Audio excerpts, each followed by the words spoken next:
Guys, मैंने अपनी last video में आपको टोकन के बारे में बताया था।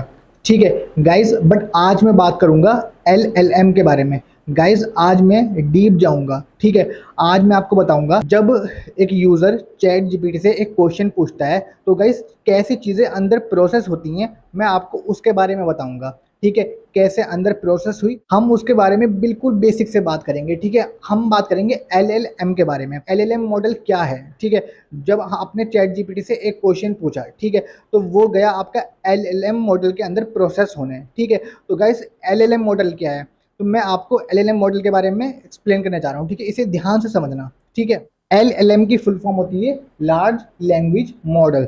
ठीक है, लार्ज, लार्ज से आप समझ रहे होगे लाइक काफ़ी बड़ा, ठीक है, काफ़ी ह्यूज।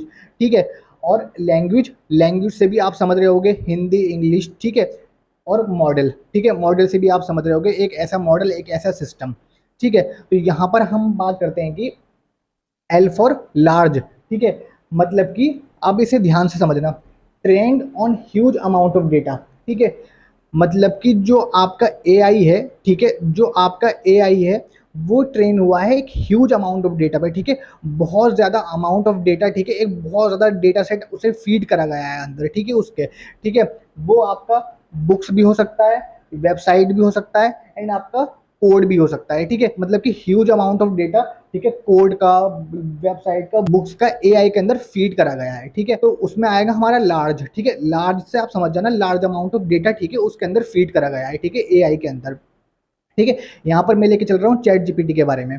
तो गाइस, एल फॉर लैंग्वेज। ठीक है, अब सेकंड वाला जो एल है वो लैंग्वेज के लिए है। ठीक है, लैंग्वेज का मतलब जैसा कि मैंने आपको बताया कि हिंदी, इंग्लिश, अरेबिक। ठीक है, वर्क विद ह्यूमन लैंग्वेज। ठीक है, तो ये वर्क करता है किसके साथ? वर्क करता है ह्यूमन, ह्यूमन की लैंग्वेज। ठीक है, जो इंसानों की जो लैंग्वेज होती है उसके साथ वर्क करता है, जैसे कि आपकी हिंदी हो गई, इंग्लिश हो गई, अरेबिक हो गई। ठीक है, हिंदी, इंग्लिश, अरेबिक, ठीक है, ईटीसी।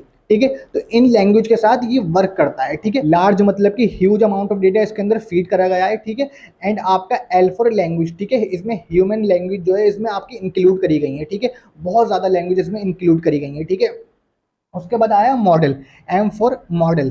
ठीक है, an AI system trained to understand and generate language. ठीक है, मतलब कि ये एम फॉर मॉडल। ठीक है, जो एलएलएम है आपका वो एक मॉडल है। ठीक है, जो सिस्टम ट्रेन, इसे ट्रेन किया गया है। ठीक है, किसे ट्रेन किया गया है? एआई सिस्टम को। ठीक है, टू, किस लिए ट्रेन किया गया है आपका?